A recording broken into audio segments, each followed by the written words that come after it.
ಜಗತ್ತಿಗೆ ತಂತ್ರಜ್ಞಾನ ಪರಿಚಯಿಸಿದ ಭವ್ಯ ಭಾರತದ ರೋಚಕ ಕಥನ. ಪ್ರಾಚೀನ ನಾಡಿನ ಅತ್ಯದ್ಭುತ ನಿರ್ಮಾಣಗಳಲ್ಲಡಗಿರೋ ರಹಸ್ಯಗಳ ಅನಾವರಣ. ಇಂದಿನ ಅತ್ಯಾಧುನಿಕ ವಿಜ್ಞಾನಕ್ಕೂ ಸವಾಲೆಸೆದ ಮಹದಚ್ಚರಿಗಳ ಮಂಥನ. ಇದುವೇ ಅದ್ಭುತ ಭಾರತ.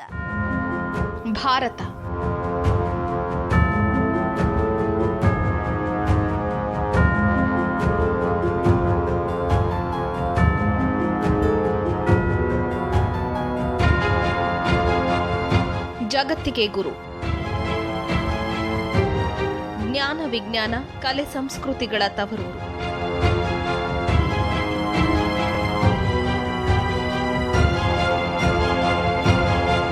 ಋಷಿ ಮಹರ್ಷಿಗಳ ರಾಜ ಮಹಾರಾಜರು ಕಟ್ಟಿ ಬೆಳೆಸಿ ಪೊರೆದು ಪೋಷಿಸಿದ ಈ ಪ್ರಾಚೀನ ನಾಡಿನ ಕಣಕಣದಲ್ಲೂ ವಿಸ್ಮಯಗಳಿವೆ. ಜಗತ್ತಿಗೆ ಸೊನ್ನೆ ಕೊಟ್ಟು ಗಣಿತ ಕ್ಷೇತ್ರವನ್ನ ಬೆಳಗಿದ ಆರ್ಯಭಟನಿಂದ ಹಿಡಿದು ವೈದ್ಯಕೀಯ ಶಾಸ್ತ್ರಕ್ಕೆ ಮೂಲವಾದ ಆಯುರ್ವೇದವನ್ನ ಪರಿಚಯಿಸಿದ ಸುಶ್ರುತ ಕೂಡ ನಮ್ಮ ನೆಲದ ಮಹರ್ಷಿಯೇ ಅನ್ನೋದು ನಮ್ಮ ಹೆಮ್ಮೆ.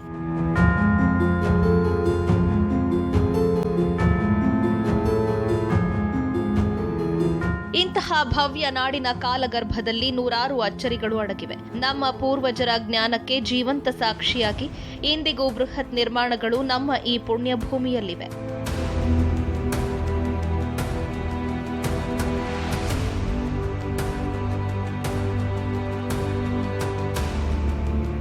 ಅವುಗಳ ಹಿಂದಿನ ರಹಸ್ಯ, ನಮ್ಮ ತಂತ್ರಜ್ಞರ ಸಾಮರ್ಥ್ಯ, ಕುಶಲತೆ, ಚಾಕಚಕ್ಯತೆ ಹೇಗಿತ್ತು ಅನ್ನೋದನ್ನ ವೈಜ್ಞಾನಿಕವಾಗಿ ನಿಮ್ಮ ಮುಂದಿಡುವ ಪ್ರಯತ್ನವೇ ನಮ್ಮ ಈ ಅದ್ಭುತ ಭಾರತ. ಜಗತ್ತಿನ ಕೆಲವು ವಿಚಾರಗಳು ನಮ್ಮ ಊಹೆಗಿರಲಿ, ಇಂದಿನ ಆಧುನಿಕ ವಿಜ್ಞಾನಕ್ಕೂ ನಿಲುಕುವುದಿಲ್ಲ. ಭಾರತದಲ್ಲಿ ಇಂತಹ ಅದ್ಭುತ ನಿರ್ಮಾಣಗಳಿದ್ದು ಅವುಗಳಲ್ಲಿ ನಮ್ಮ ಶ್ರವಣ ಬೆಳಗೋಳದ ವಿಂಧ್ಯಗಿರಿಯಲ್ಲಿ ನಿಂತ ಗೊಮ್ಮಟೇಶ್ವರನೂ ಒಬ್ಬ. ಎಲ್ಲವನ್ನ ತ್ಯಜಿಸಿ ವಿರಾಗಿಯಾಗಿ ನಿಂತಿದ್ರು. ಈತನ ಒಡಲಾಳದಲ್ಲಿ ಊಹೆಗೂ ನಿಲುಕದಷ್ಟು ಅಚ್ಚರಿಗಳಿವೆ.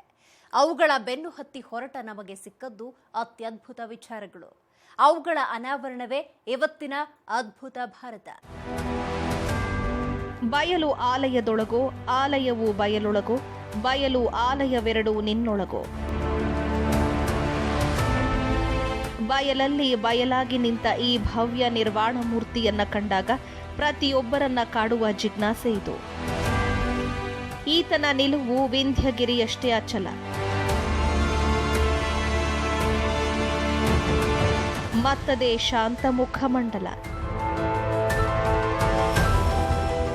ಬದುಕಿನ ಅಂತಿಮ ಸತ್ಯವನ್ನ ಸಾರುವ ಅದೇ ನಿರ್ಭಾವುಕತೆ.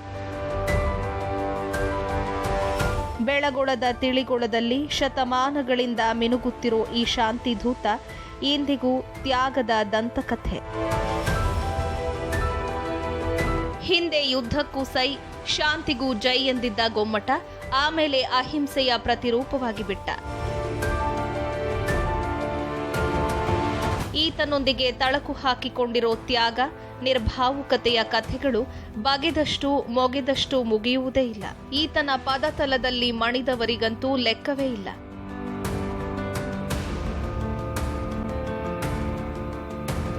ಮೌರ್ಯ ಸಾಮ್ರಾಜ್ಯದ ಸಾಮ್ರಾಟ ಚಂದ್ರಗುಪ್ತನಿಂದ ಹಿಡಿದು ನಾಟ್ಯರಾಣಿ ಶಾಂತಲಾವರೆಗೆ ಎಲ್ಲರೂ ಗೊಮ್ಮಟನಿಗೆ ಶರಣೆಂದವರೇ. ಈ ಶ್ರಾವಣ ಬೆಳಗುಳವೆಂಬ ಈ ಶಾಂತಿವನದಲ್ಲಿ ಸೃಷ್ಟಿಯಾದ ಚರಿತ್ರೆಯ ಪುಟಗಳು ಅದೆಷ್ಟು.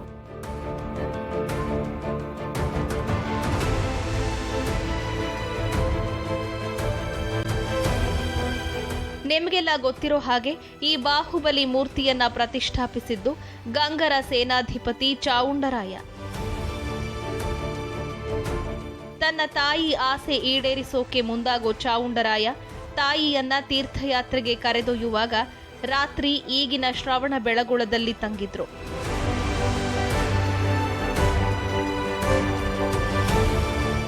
ಆ ರಾತ್ರಿ ಚಾವುಂಡರಾಯನ ತಾಯಿ ಕನಸಲ್ಲಿ ಪ್ರತ್ಯಕ್ಷಳಾದ ಅಲ್ಲಿನ ಕ್ಷೇತ್ರ ದೇವತೆ ಕೂಷ್ಮಾಂಡಿನಿ ಚಂದ್ರಗಿರಿಯಲ್ಲಿ ನಿಂತು ವಿಂಧ್ಯಗಿರಿಯೆಡೆಗೆ ಬಾಣ ಹೊಡೆಯಲು ಆದೇಶಿಸಿದ್ಲು. ಮಾರನೇ ದಿನ ಬೆಳಗ್ಗೆ ತಾಯಿ ಕಂಡ ಕನಸಿನಂತೆ ಚಾವುಂಡರಾಯ ಚಂದ್ರಗಿರಿಯಲ್ಲಿ ನಿಂತು ವಿಂಧ್ಯಗಿರಿಯತ್ತ ಬಾಣ ಹೊಡಿತಾನೆ.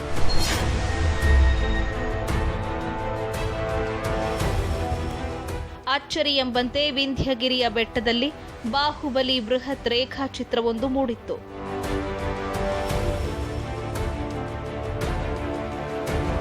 ಈ ಘಟನೆಯ ಬಳಿಕ ಮಹಾನ್ ಶಿಲ್ಪಿಗಳನ್ನ ಕರೆಸಿದ ಚಾವುಂಡರಾಯ ತಾನು ಕಂಡ ಬೃಹತ್ ರೇಖಾಚಿತ್ರದಂತೆಯೇ ಬಾಹುಬಲಿ ಮೂರ್ತಿಯನ್ನ ಕೆತ್ತಲು ಆದೇಶಿಸುತ್ತಾನೆ.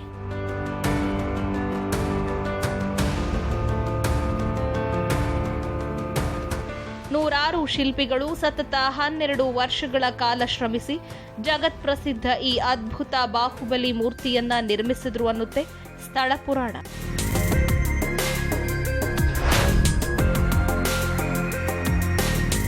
ಆದರೆ ಶತಶತಮಾನಗಳಿಂದ ಅಚಲವಾಗಿ ನಿಂತಿರೋ ಇವನ ಹಿಂದೆ ರೋಚಕವಾದ ವೈಜ್ಞಾನಿಕ ಕಥೆಗಳಿವೆ.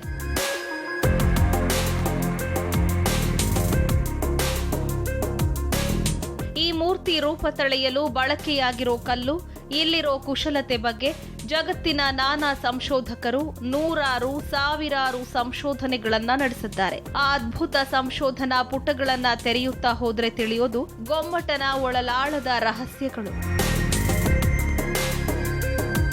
ಇಲ್ಲಿ ಬಯಲಾದ ಒಂದೊಂದು ವಿಚಾರವೂ ಒಂದೊಂದು ಅಚ್ಚರಿಯೇ.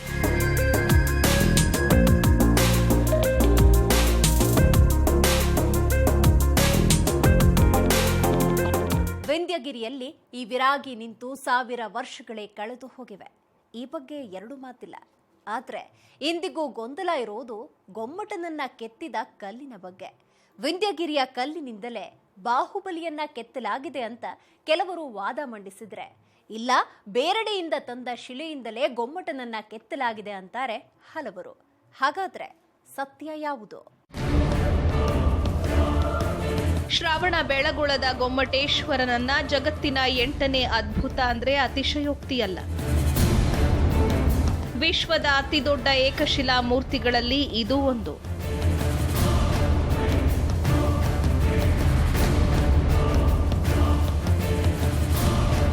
ವಿಂಧ್ಯಗಿರಿಯಲ್ಲಿ ನಿರ್ವಾಣನಾಗಿ ನಿಂತ ಈ ಮಹಾನ್ ಮೂರ್ತಿಯನ್ನ ಕಂಡಾಗ ಮನಸ್ಸು ಮಂತ್ರಮುಗ್ಧವಾಗುತ್ತೆ. ಎಂಥ ವಿಕ್ಷಿಪ್ತ ಮನಸ್ಸನ್ನು ಕ್ಷಣಕಾಲ ಶಾಂತವಾಗಿಸೋ ಚಮತ್ಕಾರಿ ಶಕ್ತಿ ಈ ಬಾಹುಬಲಿಯ ನಿರ್ಭಾವುಕ ಮುಖಮುದ್ರೆಗಿದೆ.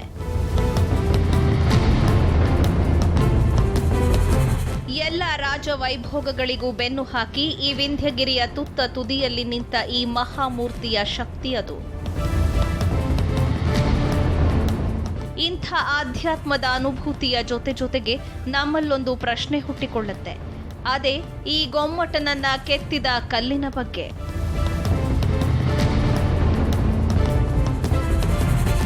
ಹೌದು, ವಿಂಧ್ಯಗಿರಿಯಲ್ಲೇ ಇದ್ದ ಕಲ್ಲಿನಿಂದಲೇ ಈ ವಿರಾಗಿಯನ್ನ ಕೆತ್ತಿದ್ರ ಅಥವಾ ಬೇರೆಡೆಯಿಂದ ತಂದ ಶಿಲೆಯಿಂದ ಈ ಮಹಾಮೂರ್ತಿ ರೂಪು ತಳೆದಿದ್ದಾನ? ಈ ಬಗ್ಗೆ ವಿಂಧ್ಯಗಿರಿಯ ಯಾವ ಶಿಲಾ ಶಾಸನವೂ ನಮಗೆ ಸ್ಪಷ್ಟ ಉತ್ತರ ನೀಡೋದಿಲ್ಲ.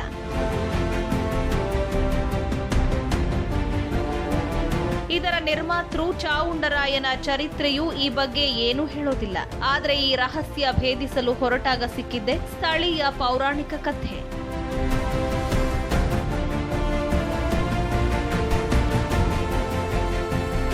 ವಿಂಧ್ಯಗಿರಿಯಲ್ಲಿದ್ದ ಬೃಹತ್ ಶಿಲೆಯಿಂದಲೇ ಬಾಹುಬಲಿ ಮೂರ್ತಿಯನ್ನ ನಿರ್ಮಿಸಲಾಗಿದೆ ಅನ್ನೋದು ಈ ಪೌರಾಣಿಕ ಕಥೆಯ ಉಲ್ಲೇಖ. ಆದರೆ ಸಂಶೋಧಕರು, ಇತಿಹಾಸ ತಜ್ಞರು ಈ ಸ್ಥಳ ಪುರಾಣದ ಕಥೆಯನ್ನ ಒಪ್ಪೋದಕ್ಕೆ ರೆಡಿ ಇಲ್ಲ. ಈ ಬಾಹುಬಲಿ ಮೂರ್ತಿ ವಿಂಧ್ಯಗಿರಿಯ ಮೇಲಿದ್ದ ಬೃಹತ್ ಶಿಲೆಯಿಂದ ಕೆತ್ತಿದ್ದಲ್ಲ ಅಂತಾರೆ ಸಂಶೋಧಕರು. ಯಾಕಂದ್ರೆ ಅಂಥದ್ದೊಂದು ಶಿಲೆ ವಿಂಧ್ಯಗಿರಿಯ ಮೇಲಲ್ಲ, ಸುತ್ತಮುತ್ತಲೂ ಇರಲೇ ಇಲ್ಲ ಅನ್ನೋದು ಸಂಶೋಧಕರ ವಾದ.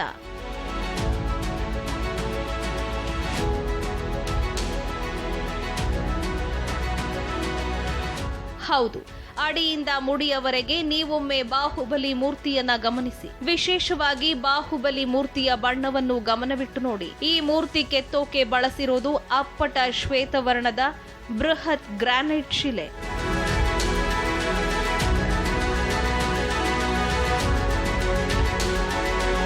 ವಿಚಿತ್ರ ಅಂದ್ರೆ ಇಡೀ ವಿಂಧ್ಯಗಿರಿಯನ್ನ ಹುಡುಕಿದ್ರೂ ನಿಮಗೆ ಇಂಥ ಶುಭ್ರ ಬಿಳಿಯ ಗ್ರಾನೈಟ್ ಕಲ್ಲು ಕಾಣಸಿಗೋದಿಲ್ಲ. ಅಷ್ಟೇ ಅಲ್ಲ, ಬಾಹುಬಲಿಯ ಸುತ್ತ ನಿರ್ಮಾಣಗೊಂಡಿರೋ ಮಂಟಪಗಳು, ದೇಗುಲಗಳ ಕಲ್ಲುಗಳ ಬಣ್ಣವನ್ನು ನೀವೊಮ್ಮೆ ಕಣ್ಣಲ್ಲಿ ಕಣ್ಣಿಟ್ಟು ನೋಡಿ. ಗೊಮ್ಮಟನ ಶಿಲೆಯ ಬಣ್ಣಕ್ಕೂ ವಿಂಧ್ಯಗಿರಿಯಲ್ಲಿರೋ ಮಂಟಪಗಳಿಗೆ ಬಳಸಿರೋ ಕಲ್ಲುಗಳ ಬಣ್ಣಕ್ಕೂ ಸ್ವಲ್ಪವೂ ತಾಳೆಯಾಗೋದಿಲ್ಲ. ಹೀಗಾಗಿಯೇ ವಿಂಧ್ಯಗಿರಿಯಲ್ಲಿದ್ದ ಬೃಹತ್ ಕಲ್ಲಿನಿಂದಲೇ ಬಾಹುಬಲಿಯನ್ನ ಕೆತ್ತಲಾಗಿದೆ ಅನ್ನೋ ಪೌರಾಣಿಕ ಕಥೆಯನ್ನ ಒಪ್ಪೋದಕ್ಕೆ ಸಂಶೋಧಕರು ಸಿದ್ಧರಿಲ್ಲ. ಬೇರೆಡೆಯಿಂದ ಬೆಟ್ಟದ ಮೇಲೆ ಕೊಂಡೊಯ್ದ ಬೃಹತ್ ಬಿಳಿ ಗ್ರಾನೈಟ್ ಕಲ್ಲಿನಿಂದಲೇ ಈ ವಿರಾಗಿ ಮೂರ್ತಿಯನ್ನ ಕೆತ್ತಲಾಗಿದೆ ಅನ್ನೋದು ಇತಿಹಾಸ ತಜ್ಞರ ವಾದ. ಆದರೆ ಸಂಶೋಧಕರ ಈ ವಾದವನ್ನು ಅನೇಕರು ಪ್ರಶ್ನಿಸಿದ್ದಾರೆ. ಒಂದು ವೇಳೆ ಸಂಶೋಧಕರು ಹೇಳೋ ಮಾತು ನಿಜವೇ ಆಗಿದ್ರೆ, ಸಾವಿರಾರು ಟನ್ ಭಾರವಿರೋ 57 ಅಡಿ ಬಾಹುಬಲಿ ಮೂರ್ತಿಯನ್ನ 3347 ಅಡಿ ಎತ್ತರದ ವಿಂಧ್ಯಗಿರಿಗೆ ಕೊಂಡೊಯ್ದಿದ್ದಾದ್ರೂ ಹೇಗೆ? ಇದಕ್ಕೂ ಕೆಲವು ಇತಿಹಾಸಜ್ಞರು ತಮ್ಮದೇ ಆದ ವಿವರಣೆಯನ್ನ ನೀಡುತ್ತಾರೆ, ವೈಜ್ಞಾನಿಕ ವಿಶ್ಲೇಷಣೆಯನ್ನು ಮಾಡಿದ್ದಾರೆ. ಈ ಮಧ್ಯೆ ಇನ್ನೂ ಕೆಲವು ಇತಿಹಾಸ ತಜ್ಞರು ಬಾಹುಬಲಿಯ ಶಿಲಾಮೂರ್ತಿಯನ್ನ ವಿಂಧ್ಯಗಿರಿಯ ಮೇಲೆ ಸಾಗಿಸೋಕೆ ಆನೆಗಳನ್ನ ಬಳಸಲಾಗಿತ್ತು ಅಂತಾರೆ.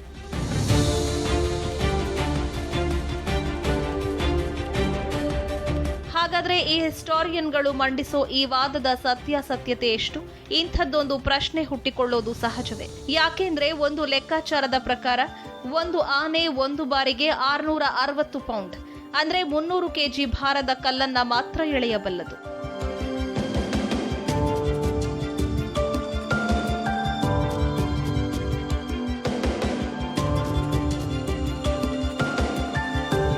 ಹಾಗೆ ನೋಡಿದ್ರೆ ಮೂರ್ತಿಯ ಭಾರಕ್ಕಿಂತ 3 ಪಟ್ಟು ಭಾರವಿದ್ದ ಆ ಗೊಮ್ಮಟನ ಕಚ್ಚಾ ಕಲ್ಲನ್ನ ಸಾಗಿಸೋಕೆ ಕನಿಷ್ಠ 3000 ಆನೆಗಳಾದ್ರೂ ಬೇಕಾಗತ್ತೆ. ಒಂದ್ ವೇಳೆ ಕಲ್ಲನ್ನ ಸಾಗಿಸೋಕೆ ಸಾವಿರಾರು ಆನೆಗಳನ್ನ ಬಳಸಿದ್ರು ಅಂತಲೇ ಭಾವಿಸೋಣ. ಇಷ್ಟಕ್ಕೂ 57 ಅಡಿಗೂ ಹೆಚ್ಚು ಉದ್ದವಿದ್ದ, ಸಾವಿರಾರು ಟನ್ ಭಾರವಿದ್ದ ಆ ಕಚ್ಚಾ ಕಲ್ಲನ್ನ 438 ಅಡಿ ಎತ್ತರದ ವಿಂಧ್ಯಗಿರಿ ಬೆಟ್ಟಕ್ಕೆ ಸಾಗಿಸೋದು ಅಷ್ಟು ಸುಲಭದ ಮಾತಾ?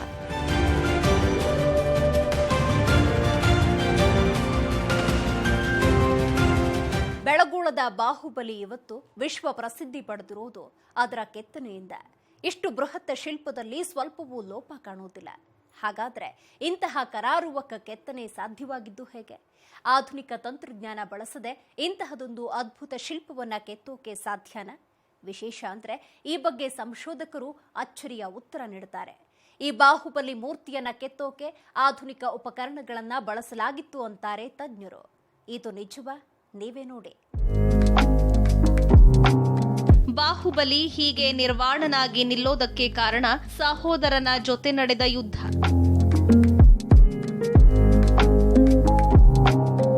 ತನ್ನ ಸಹೋದರನ ಅಹಂ ಮುರಿಯಲೆಂದೇ ಬಾಹುಬಲಿ ರಣರಂಗಕ್ಕಿಳಿದು ಬಿಟ್ಟಿದ್ದ.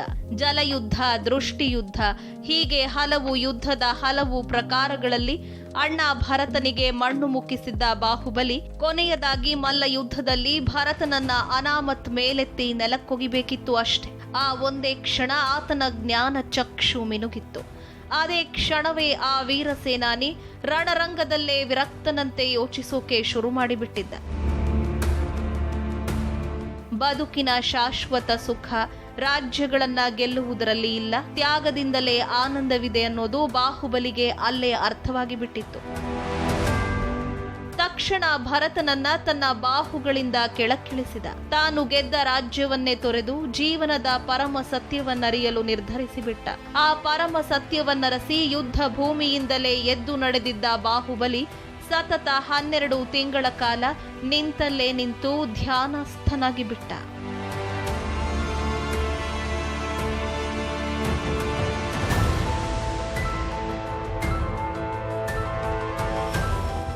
ಧ್ಯಾನಾಸಕ್ತನಾಗಿದ್ದ ಬಾಹುಬಲಿ ಕಣ್ತೆರೆದಾಗ ಸಂಪೂರ್ಣ ನಿರ್ವಾಣ ಮೂರ್ತಿಯಾಗಿ ಬದಲಾಗಿ ಬಿಟ್ಟಿದ್ದ.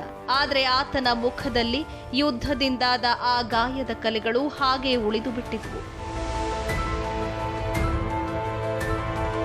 ಈ ಮಹಾ ಶಾಂತ ಮೂರ್ತಿಯ ಮುಖ ಮುದ್ರೆಯನ್ನ ನೀವೊಮ್ಮೆ ಸೂಕ್ಷ್ಮವಾಗಿ ಗಮನಿಸಿ ನೋಡಿ. ಮೂರ್ತಿಯ ಬಲಭಾಗದ ಕೆನ್ನೆಯಲ್ಲಿ ಗಾಯದಂತಹ ಕಲೆಗಳಿವೆ. ಅಷ್ಟೇ ಅಲ್ಲ, ಇನ್ನೂ ಸೂಕ್ಷ್ಮವಾಗಿ ಬಾಹುಬಲಿ ಕಣ್ಣಂಚುಗಳನ್ನು ಗಮನಿಸಿ. ಅಲ್ಲೂ ತರಚು ಗಾಯಗಳ ಗುರುತಿರೋದನ್ನ ನಾವು ನೋಡಬಹುದು.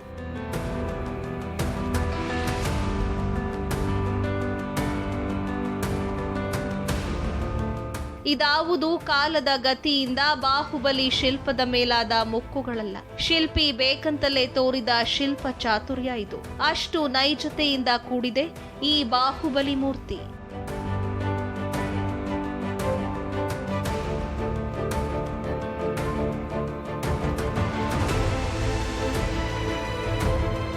ಇನ್ನು ಈ ಗೊಮ್ಮಟೇಶ್ವರ ಮೂರ್ತಿಗೆ ಅಭಿಷೇಕ ಮಾಡುವಾಗ ನಮ್ಮ ಗಮನ ಸೆಳೆಯೋದು ಮೂಗಿನ ಕೆಳಭಾಗ, ಅಂದ್ರೆ ಮೇಲ್ತುಟಿಯ ಮಧ್ಯಭಾಗ.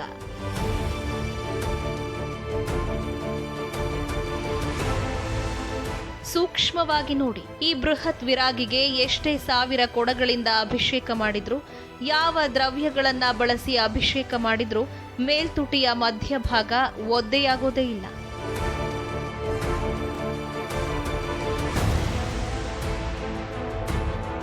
ಇದಿಷ್ಟೇ ಅಲ್ಲ, ಭಾರತೀಯ ಪರಂಪರೆಯಲ್ಲಿ ಯಾವ ಶಿಲ್ಪಿಗಳಿಗೂ ಇಷ್ಟು ಕರಾರುವಾಕ್ಕಾಗಿ ಮೂಗಿನ ಕೆಳಭಾಗದ ಹಳ್ಳವನ್ನ ಕೆತ್ತಿದ ಉದಾಹರಣೆಗಳು ಇಲ್ಲವೇ ಇಲ್ಲ.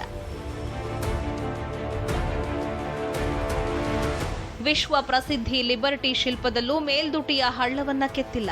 ಬಾಹುಬಲಿಯ ಶಿಲ್ಪ ಸೂಕ್ಷ್ಮತೆಗೆ ಇದು ಕೂಡ ಅದ್ಭುತ ಸಾಕ್ಷಿ. ಇನ್ನು ಮೈಮೇಲಿನ ಹೂಬಳ್ಳಿಗಳನ್ನು ಕೂಡ ಅಷ್ಟು ನೈಜವಾಗಿ ಬಿಡಿಸಲಾಗಿದೆ. ಹಾಗಾದ್ರೆ ಇಷ್ಟು ಪರಿಪೂರ್ಣವಾಗಿರೋ ಬಾಹುಬಲಿಯನ್ನ ಯಾವುದೇ ಆಧುನಿಕ ಉಪಕರಣಗಳನ್ನ ಬಳಸದೆ ಕೆತ್ತೋಕೆ ಸಾಧ್ಯವಾ? ಸಾಧ್ಯವಿಲ್ಲ ಅಂತಾರೆ ತಜ್ಞರು.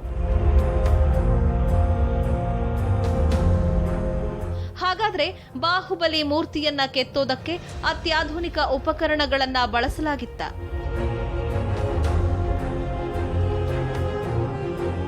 ಹೌದು ಅಂತ ಹೇಳಿ ಸಂಶೋಧಕರು ಹುಬ್ಬೇರಿಸುತ್ತಾರೆ. ಹಾಗೆ ಇದಕ್ಕೆ ಅಚ್ಚರಿಯ ಉತ್ತರಗಳನ್ನು, ಕೆಲ ಸಾಕ್ಷ್ಯಾಧಾರಗಳನ್ನು ನೀಡ್ತಾರೆ. ನಿರ್ವಾಣ ಮೂರ್ತಿಯ ಪಾದದಡಿಯಲ್ಲೇ ಇರೋ 2 ಮೂರ್ತಿಗಳ ಮೂಲಕವೇ ಕೆತ್ತನೆಯಲ್ಲಿ ಆಧುನಿಕ ತಂತ್ರಗಳನ್ನ ಬಳಸಲಾಗಿತ್ತು ಅನ್ನೋದನ್ನ ಸಾಬೀತುಪಡಿಸೋಕೆ ಯತ್ನಿಸಿದ್ದಾರೆ. ಇಷ್ಟಕ್ಕೂ ಈ ಮೂರ್ತಿಗಳ ಕೈಗಳಲ್ಲಿರೋ ಆಯುಧಗಳನ್ನ ಸೂಕ್ಷ್ಮವಾಗಿ ಗಮನಿಸಿ ನೋಡಿ. ಜೋಳದ ತೆನೆಯಾಕಾರದ ವಿಶೇಷ ಆಯುಧ ನಮ್ಮ ಗಮನ ಸೆಳೆಯುತ್ತೆ. ಇಂದಿನ ಶಿಲ್ಪಿಗಳು ಕಲ್ಲುಗಳನ್ನ ನುಣುಪು ಮಾಡೋಕೆ ಬಳಸೋ ಡ್ರಿಲ್ಲಿಂಗ್ ಹಾಗೂ ಪಾಲಿಶಿಂಗ್ ಮಷೀನ್ಸ್ ರೀತಿಯಲ್ಲೇ ಈ ಆಯುಧಗಳಿರೋದು ವಿಶೇಷ.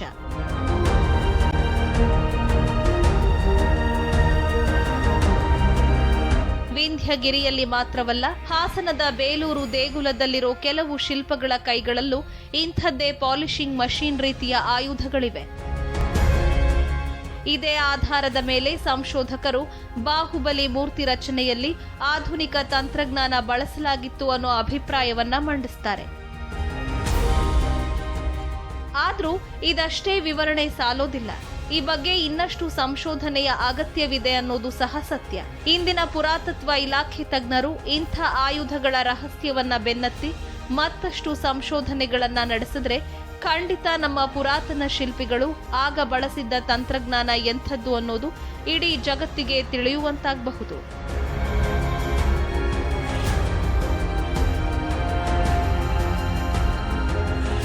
ಇನ್ನು ಟನ್ಗಟ್ಟಲೆ ಭಾರದ ಬಾಹುಬಲಿ ಶಿಲೆಯನ್ನ ವಿಂಧ್ಯಗಿರಿ ಮೇಲೆ ಕೊಂಡೊಯ್ದ ಬಗ್ಗೆಯೂ ತಜ್ಞರು ಕುತೂಹಲಕಾರಿ ಸಂಗತಿಯನ್ನ ಜಗತ್ತಿನ ಮುಂದಿಟ್ಟಿದ್ದಾರೆ. ವಿಂಧ್ಯಗಿರಿಯಲ್ಲಿರೋ ಕೂಷ್ಮಾಂಡಿನಿ ದೇವಿಯ ಮೂರ್ತಿಯೆಡೆಗೆ ನಮ್ಮ ಗಮನ ಸೆಳೀತಾರೆ. ಮೊಟ್ಟೆಯಾಕಾರದ ವಸ್ತುವೊಂದನ್ನ ತನ್ನೆರಡು ಕೈಗಳಲ್ಲಿ ಹಿಡಿದಿರುವಂತೆ ಈ ಕೂಷ್ಮಾಂಡಿನಿ ದೇವಿಯ ಮೂರ್ತಿಯನ್ನ ಕೆತ್ತಲಾಗಿದೆ.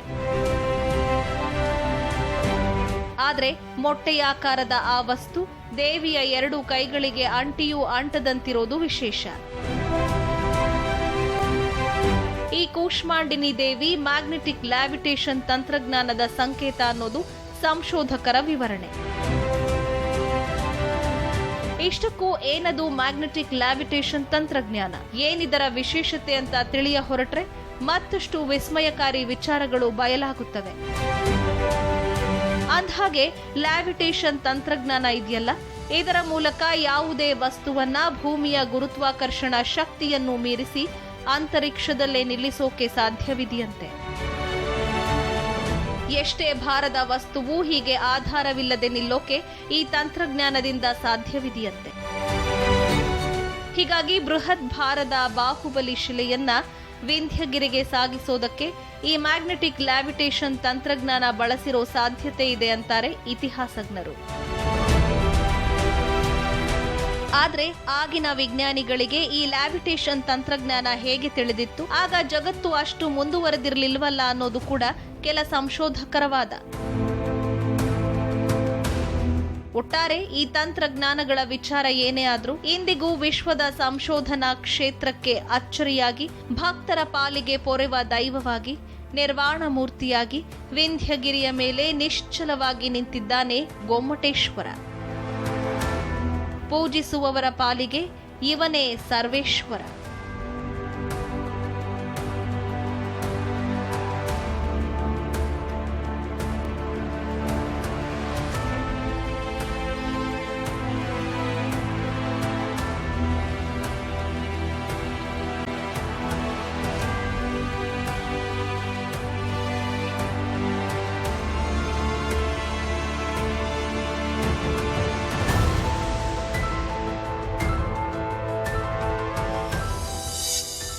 ಬಾಹುಬಲಿ ಮೂರ್ತಿಗೆ ಪ್ರತಿ 12 ವರ್ಷಕ್ಕೊಮ್ಮೆ ಮಹಾಮಸ್ತಾಭಿಷೇಕ ನಡೆಯುತ್ತೆ.